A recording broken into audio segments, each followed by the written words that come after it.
Boa noite, senhores. Então vamos continuar nossa matéria de projetos de máquinas 1, a parte de tensões admissíveis. Então a gente já falou das tensões separadamente, tensão axial, que era tração e compressão, tensão de flexão, tensão de cisalhamento e tensão de torção.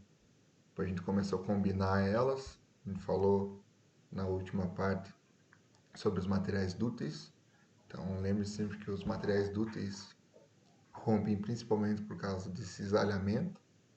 Então a gente usava a teoria da tensão de máxima dissorção, ou a teoria de Mises, ou a teoria da máxima tensão de cisalhamento. Faltou nós ver ainda a questão das falhas de materiais frágeis sob carregamento estático. Então, por enquanto, a gente está falando tudo desse carregamento estático, e a gente falou de materiais dúteis, mas tem a questão dos materiais frágeis. E o que acontece? Os materiais frágeis a gente não vai considerar a tensão de escoamento. Por quê? Porque, por própria definição de material frágil, ele não deforma plasticamente. Ou se deformar plasticamente, deforma muito pouco plasticamente.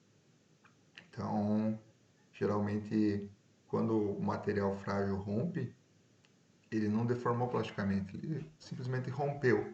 Então, a ruptura de materiais frágeis sob tração, ela sempre, geralmente ocorre pela própria tensão normal de tração. E aí, então, a teoria que a gente viu para materiais dúteis lá, que era a energia de distorção, não é válida. Aí, geralmente se fala em teoria da máxima tensão normal, que é aplicável nesse caso. Então, essa ruptura frágil sob compressão, geralmente sob tração, é a própria tração que faz a ruptura, e por compressão, geralmente é uma tensão de compressão junto com uma tensão de cisalhamento. E ele que requer uma teoria de falha diferente. Então a gente tem nos materiais frágeis em si, tem bastante material que resiste muito mais à compressão do que à tração. Por quê? Porque eles têm falhas internas dentro do material que resultam da própria fundição do material, por exemplo. A gente pega um ferro fundido, às vezes na fundição, na parte de solidificação, se criam vazios dentro do material e quando a gente sai a subtração, esses vazios fazem com que comece a propagar a trinca. E na compressão, não. Na compressão, quando a gente comprime esse material, esses materiais vazios praticamente dão espaço para o material se comprimir e muitas vezes eles resistem 3 vezes mais à compressão do que à tração. Ou seja, eles são muito bons resistentes à compressão, até por causa desses colchões de ar, teoricamente, que existem neles. E a tração, esses colchões de ar ou essas falhas existentes no material fazem que eles rompam muito mais facilmente. Isso a gente chama de materiais não uniformes. Por quê? Porque eles têm a resistência à compressão muito maior que a resistência à tração. Então a gente falou de ferro fundido cinzento, normalmente tem resistência à compressão 3 a 4 vezes maior que a resistência à tração. E já os materiais uniformes, eles têm resistência à compressão igual à resistência à tração. Então eles não têm essa falha interna. Geralmente os materiais forjados e encruados. Então, materiais forjados e encruados, eles têm a resistência à compressão igual à resistência à tração. Aí já seria diferentes teorias. Então, para englobar tudo isso, foi estudado uma teoria só, que isso pode ser aplicada a todos os tipos de materiais frágeis, que vai levar em consideração a tensão de ruptura, a tração e a compressão ao mesmo tempo.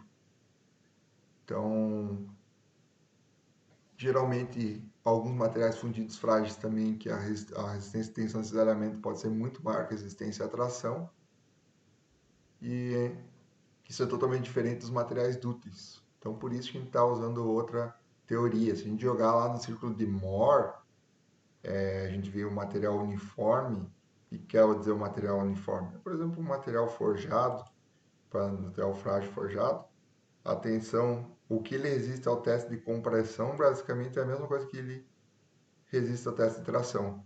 Já os materiais fundidos, por exemplo, de ferro fundido cinzento, vocês vão ver que ele resiste muito mais à compressão do que à tração. Então, tem um método que o pessoal fala que é o método gráfico, só que daí toda vez teria que plotar o círculo de Moore para conseguir ver esse método gráfico. Então, eu acho que não é um método tão simples ou tão rápido de se fazer, mas se você tiver um aplicativo, por exemplo, que conseguisse plotar o círculo de Moore, poderia ser uma opção. Eu prefiro já a questão do método de cálculo. Então, a gente vai utilizar uma teoria. Um dos que estudou foi o Coulomb Moore. Então, ele fez uma teoria modificada para garantir que esses materiais frágeis resistissem ao dimensionamento.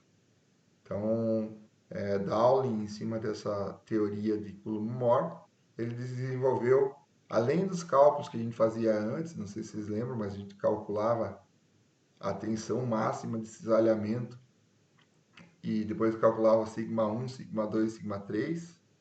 Com sigma 1, sigma 2, sigma 3, ele ainda calcula um C1, um C2 e um C3. Aí de todas as tensões que a gente já calculou lá, o sigma 1, sigma 2, sigma 3, que é exatamente a mesma coisa que a gente fazia para o material dúctil, e mais C1, C2 e C3, você vai ver, vai achar um sigma linha. O que é esse sigma linha? O sigma com um tio em cima dele aqui. Vai pegar o máximo valor. Se C1 for maior, ou se C2 for maior, ou se C3 for maior, ou sigma 1, sigma 2, qual deles, se 6 for maior, você vai considerar como uma tensão equivalente máxima. E é essa tensão que você vai considerar para calcular o coeficiente de segurança do material. Então, das 6 tensões aqui, você vai ver qual que é a maior e através dela que você vai calcular. Então, não é tão complexo. Aí o coeficiente de segurança, lá que a gente chamava de N, vai ser a tensão última à tração, que é esse SUT, ou seja, a resistência à tração do material, dividido pelo sigma' que você achou através da maior tensão entre as 6 aqui. Então, se C1 for maior, vai ser o valor de C1. Se for sigma 1, vai ser o valor de sigma 1. É bem mais simples explicar essa parte de materiais frágeis a partir do momento que a gente já viu os materiais dúteis. Porque a maioria do cálculo, a parte mais pesada do cálculo, digamos assim, a gente já fez lá. Então, é só uma teoria diferente para materiais frágeis que ela considera a maior tensão. E justamente essa maior tensão ele vai dividir pela tensão última para obter o coeficiente de segurança. Então é uma explicação bem rápida. Em seguida, eu já vou fazer um vídeo também da resolução de um exemplo.